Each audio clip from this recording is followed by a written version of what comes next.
Get your hippity-hoppity My Son Deserves Your Property and other merch today. Defend your property from entitled parents. Entitled people can be annoying, but when they're family, it makes it so much worse. This woman has to deal with an entitled brother who is determined to get as much as he can out of the rest of the family members. Whether they're on the ground or at sea or up in the air, entitled parents remain entitled. Unfortunately, this pilot learns the hard way that you can't escape an entitled parent even if you're 25,000 feet up in the air. And our fan-submitted story. You'll laugh or cry at the stupidity of this entitled mother who just doesn't understand how this boy's asthma inhaler works. What ridiculous expectations does she have of this boy and his medicine? You'll only find out by watching this episode of VoiceyHere's Entitled Parents. This story was called Receive a Hefty Inheritance, Blow It in 6 Months, EB Comes Crawling to His Sibling, Begging for Money. My dad was a very hard-working man, and despite his faults, hey, we all have them, he managed to provide for a family of 6 with a roof over our heads, good food on the table, and the creature comforts that we all sometimes take for granted. When he and Mum passed, they left us 2 kids, EB and myself, with a considerable sum, with the intention to give us a comfortable head start in life. It wasn't a staggering amount by today's standards, but definitely enough for a starter home for each of us. This was well before the housing crisis came to be. I was newly married and felt the best way to handle this newfound inheritance was to invest in a modest home, free and clear, pay off all commercial debt. Thankfully my husband and I are good that way and didn't have much consumer debt, and a vehicle to replace my little jalopy. There was even enough to put a down payment on a vehicle for hubby. Despite my parents being gone, I was in a good place, all things considered. I didn't care if I didn't have 2 nickels to rub together. We were both working full-time and had a house fully paid for. Entitled brother received the same amount. He too decided to invest in a new home and a new used vehicle. Very smart use of his portion, or so I thought. About 6 months later, I received a disturbing phone call from EB saying he was broke and needed money. I was incredulous. He was also looking for a new place to live. What happened to his house? Then the bomb dropped. He admitted he had given up his house to foreclosure. Instead of buying his place outright, he instead placed a 10% down payment and decided to mortgage the rest. This tactic will work only if you don't mind losing a crap ton of money to interest, and if you intend to, make your mortgage repayments. He had neither. After being notified by the bank about his sad state of affairs, he was given an incredible gift. Because EB was a new homeowner, the bank was willing to make a one-time concession, pay 2 months of outstanding mortgage payments up front, and the rest would be tacked on to the amortization period. Seriously, that never happens. It was a gift from some unseen entity that took pity on this piece of crap. And you know what he said? Nah, take the house. Take the house. So he was able to sell the house for a 3K profit, and then decided to rent some crappy apartment where he remains to this day. I don't know where his money went, and it's really none of my business, but I'd be lying if I said I wasn't curious. So you're probably asking where the entitlement comes in. I'm short rent. Oh, this again? This is serious. We're going to be evicted if I can't come up with rent by the end of the week. SIL, aka sister-in-law, screeching in the background. She owes us money. Sigh. I should backtrack a bit.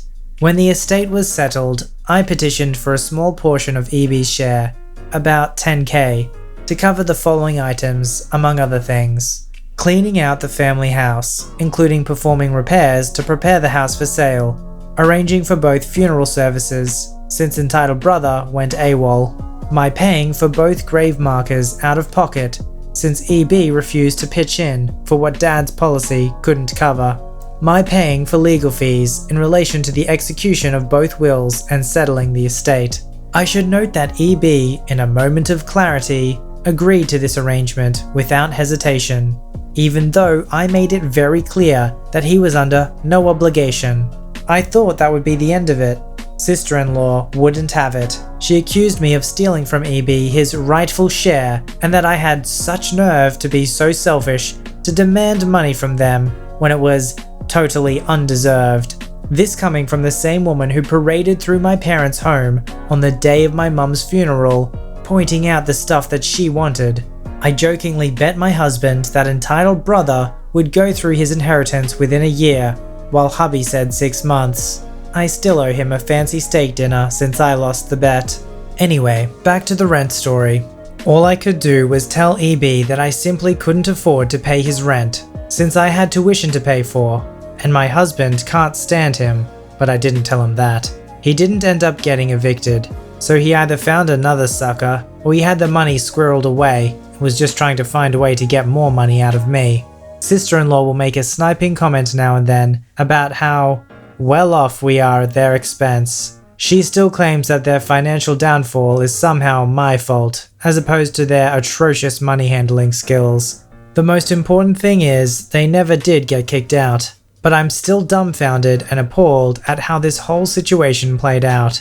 Wealth generation is not as simple as just having money and making more money. 70% of people who inherit wealth lose it by the second generation, and 90% of lose it by the third generation. Which makes sense if you think about it.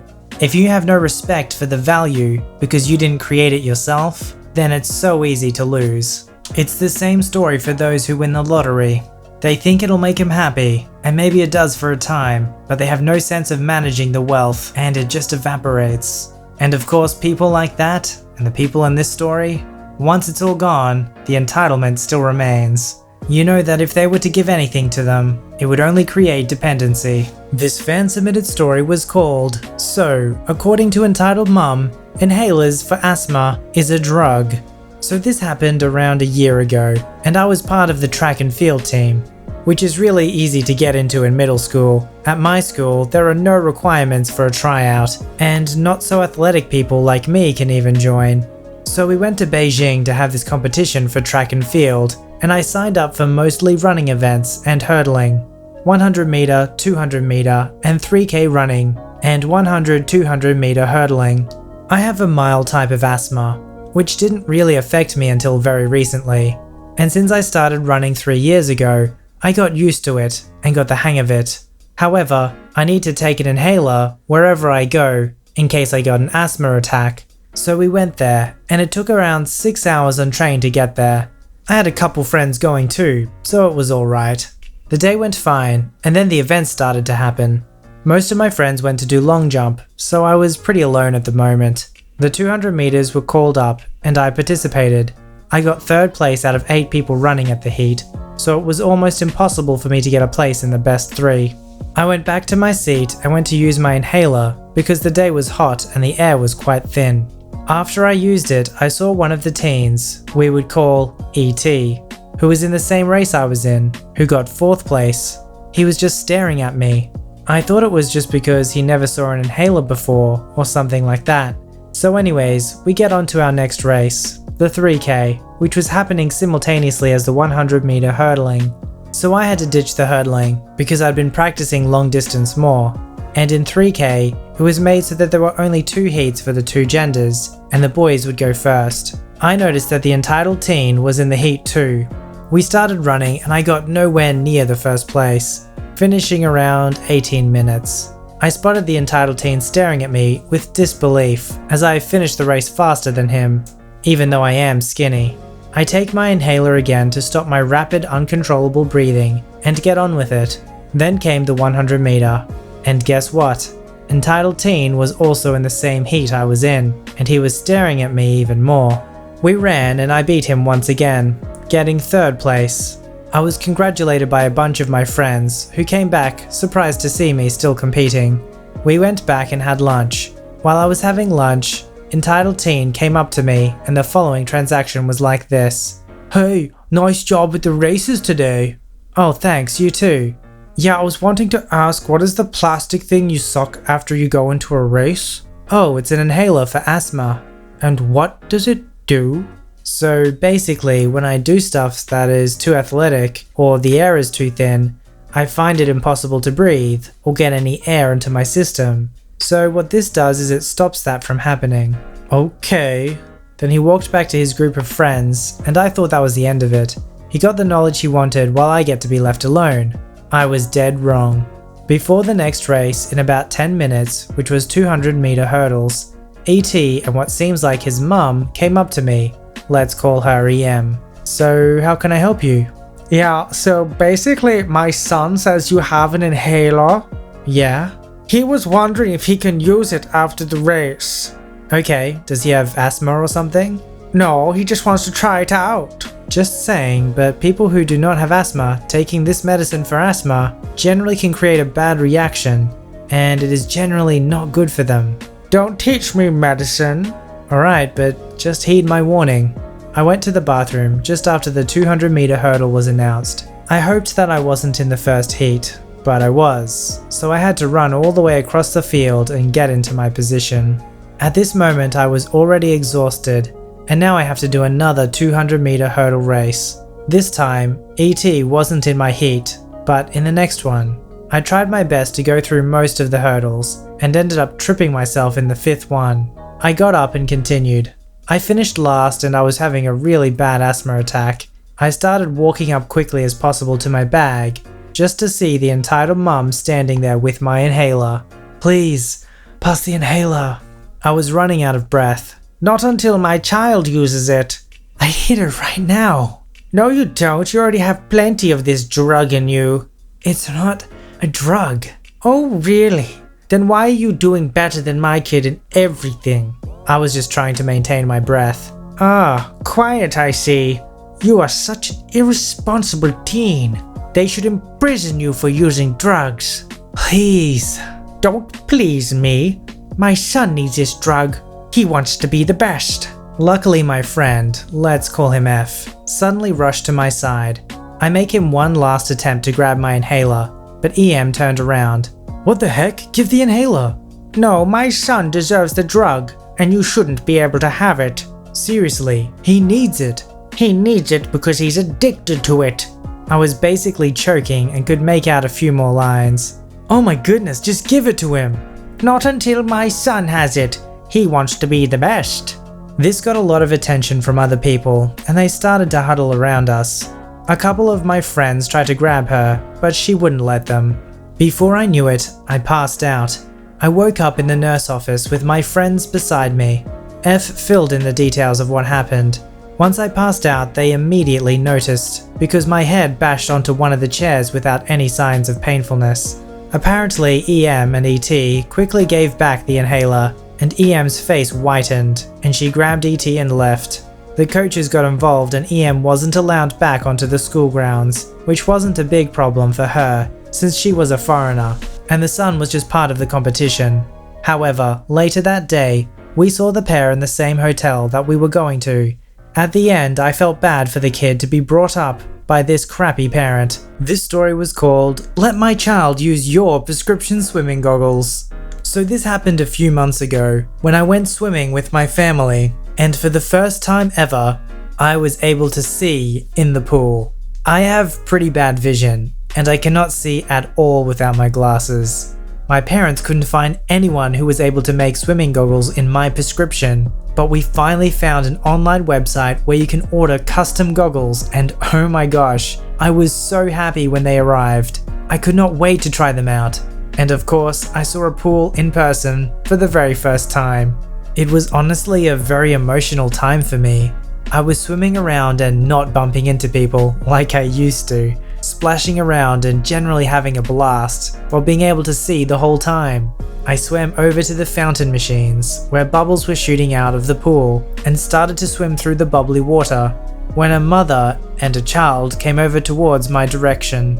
I assumed they wanted to swim near the bubbles too, so I didn't think much of it until she spoke. The entitled parent spoke, but I didn't hear her the first time, so I said, "Sorry?"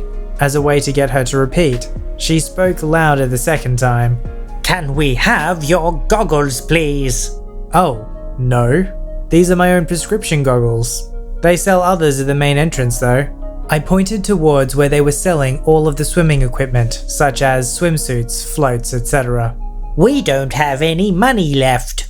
My child needs goggles and you're a good swimmer, so you don't need them." "I'm sorry, I can't give you these, even if I wanted to. They're specially made." I don't care if they're designer. Just let my kid use them, please. No, they're specially made for my eyesight. Your kid can't have them. The entitled parent grabbed my goggles and pulled them off of me, pulling some of my hair strands out with them and calling me selfish as she swam away. I was now completely exposed to blindness.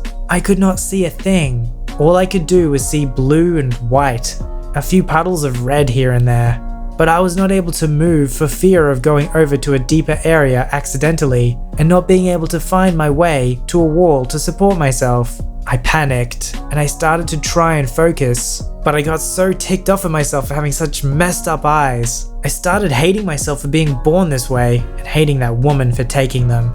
I would have chased after her if I could see where the heck she went. I started to cry as my eyes are extremely sensitive to light and started to feel very hot, probably also from the chlorine that was now hitting my very sensitive eyes. What felt like an hour later, someone tapped me on the shoulder. "I'm so sorry about that. Here," a man's voice said, and I felt him place my goggles into my hand. The man told me that the woman was his wife, and that she threw the goggles into the pool once she realized that they were basically impossible to see through. He was nice enough to guide me to the edge of the pool, to sit down, and offered me his towel to dry the inside of the goggles with. When I put them back on, I saw the man was wearing a lifeguard t-shirt. He saw the whole thing happen and dove in to help me. He told me that his family gets to swim there for free, and over the months, that made her wife feel like she owns the place, and she treats people like garbage. I agreed with him there. He wouldn't stop apologizing, and asked me if I was injured, which I replied with a polite no. Honestly, I'm just so mad that the woman didn't even bother to give them back to me after she realized how useless they would be to her. The frustrating thing that we see in some of these situations is the hero of the story tries to explain that, hey, even if you take this thing, it's not going to be of any use to you, and yet they never listen. The thing is, the hero of the story is actually saving them some pain. But does an entitled parent rarely do anything that actually works out for their own good? Usually not. At least the lifeguard husband was a kind soul. It's nice to know that not everyone in this world is a crazy entitled parent, but there sure are a lot of them. Too many of them. This story was called "My Son Wants to Fly the Airplane." In the mid-1980s, I was a furloughed airline pilot, and like most of my furloughed brethren, went off in a mad search for a flying job until business picked up for our employer, and we got a call back. As luck would have it, I found a gig as captain on a Dassault Falcon 50EX operated by an aircraft charter company. The Falcon 50 is a mid-sized 3-engine business jet and a truly pleasant airplane to fly. I had been previously qualified on it, so I made a nice fit for the charter operator. People who spend $5,000 or so per hour to charter a mid-sized jet are, by definition, prone to a sense of entitlement. It came to pass one day that we were to pick up a woman and her 10-year-old child at Denver Stapleton and take them to Orlando. Think Disney World. On the ramp at the appointed time, aircraft cleaned, fueled and catered, First Officer and I have reviewed the weather package, confirmed that our flight plan has been correctly entered, and are waiting peacefully in the cockpit, door closed. The passenger arrives, greeted by the flight attendant. When the cabin door is closed and locked, we'll start engines and wait for the flight attendant to let us know that the safety briefing has been given. This happens. We taxi out and depart. No muss, no fuss. Climbing through about FL 250, 25,000 feet, the flight attendant calls the cockpit. "Hey John, the lady wants to visit the cockpit with her son." You know we cannot do that. Company rules, plus FFA rules. Oh well. Silence resumes and the climb continues. 10 minutes later and we're level at our cruising altitude. The call light comes on. "Mrs. Rich Lady demands that you come back here and talk to her." Sorry, not going to do that. Not that I think it's going to help, but at this point, I turn the fasten seatbelt sign back on. Folks, this is the captain. I've turned on the fasten seatbelt sign. We're expecting some moderate turbulence along our route of flight. Please return to your seats at this time. Okay, so I lied. But not 10 minutes later, there is a pounding on the cockpit door. Call for the flight attendant. No answer. Now I'm getting concerned. I hear the woman yelling, but cannot make out what she's saying. debating what to do when the cockpit door comes off its track and is forced open. The entitled mum says brightly, "There now, that is ever so much better. Now we can have a nice conversation, can't we? I think you need to be much more cooperative considering what I'm paying to ride on this thing." At this point, the entitled mum notices that there is a sideways facing seat just behind the co-pilot's seat. This is called the jump seat. And she continues, "My son wants to fly the airplane, and I'm going to sit on this nice seat and watch and take some pictures for his scrapbook. Now have this nice guy in the right seat leave the cockpit so my son can sit in his seat and fly the airplane." First officer, good pilot, smart man too, rolls the ATC transponder code to 7500 and hits the incident button to let air traffic control know we're being unlawfully interfered with. Entitled mum informs us that there will be consequences if we don't comply with her wishes. And then she says darkly, "Your flight attendant knows about consequences." At this point we hear a resounding noise and discover that our flight attendant has smacked EM in the head with a coffee carafe. Everything from here on is pretty anticlimactic. We restrained her, zip ties are wonderful, diverted into St. Louis and had her arrested. US Marshals are wonderful people. Through all this, the kid had apparently remained in his seat, reading a book. As he was leaving the aircraft, he said goodbye to the flight attendant, and then said, "I didn't want to go to Disney World anyway." Just another glorious day in the pointy end. Postscript. The flight attendant had a black eye and a facial laceration that resulted from trying to keep the woman away from the cockpit. Good on that woman for trying. I mean, she seemed like a pretty crazy lady. Now, I just thought everyone was born with a sense of feeling awkward in certain situations like this. Like for most people, it's like, can we go into the cockpit? No, you can't. Okay. And then that's it. Even asking again is awkward. But to actually forcefully push your way into there, assaulting another woman, like that's more than being entitled, that's complete and utter psychopath. If you'd like your story to be narrated by me, don't forget to visit the subreddit r/VoiceyHere, link below. Don't forget to like this video and subscribe if you'd like to see more. Alright, I'll see you in the next one.